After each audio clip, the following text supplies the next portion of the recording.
Nostra ikunsa kung ay ang 2023 sumamente difícil para tanto medida ko tabaiting. Minota mira ko eleksyon tabaita na siguiente año, sino também em 2023. Que men, a nós está preparando caba tapesei, nós está enfocar continuamente na comunidade. Paso, pa chiquito, homem chiquito, costa vai vir mais difícil. Pa não, quando não tem trabalho, tá pior ainda. Nós grande não que tá fundeixe com a carga. E isla aqui pa awe onde nós está passando duro, pessoas não podem viver de solo pensão. 2023 vai ter reto grande.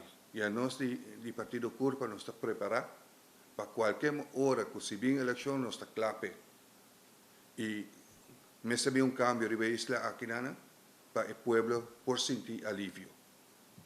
Problema mais grande que nós temos de governo aqui, que o governo nunca não assorte para baixar seu gasto fora da parte personal.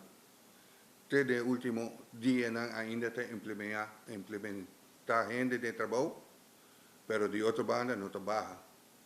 Está exonerar ex-ministro, o povo vai pagar 2 milhões de florins, mas ainda tem 7,6 da golga de ambtenanan que não pode.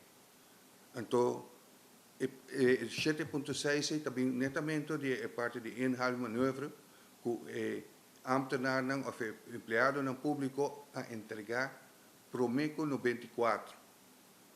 Awe, takita placa de nanang para o governo não pode manejar suas finanças públicas. É desastre. Abing de dia com nga 5 anos não tem nenhum projeto, único costo que nabing com ta medida atrás de medida. Na hay mais placa, na gasta mais placa.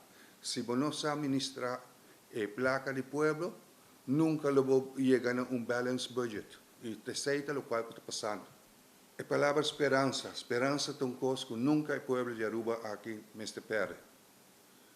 Bopo passa duro de vida, pero tem fecha.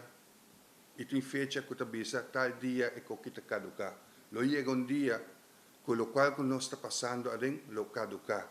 Con também aire novo, con lo un cambio di isla aqui. No speranza ta, con lo bin e cambio. Então, in palavra e cambio e speranza, e sei lo qual il pueblo di Aruba mi stette di nage, wanta nage, pa bringa e dia duro não. Mas o mesco tem dia não duro, também tem dia não bom também. E me ta quer que o pueblo aqui também merece de dia não bom.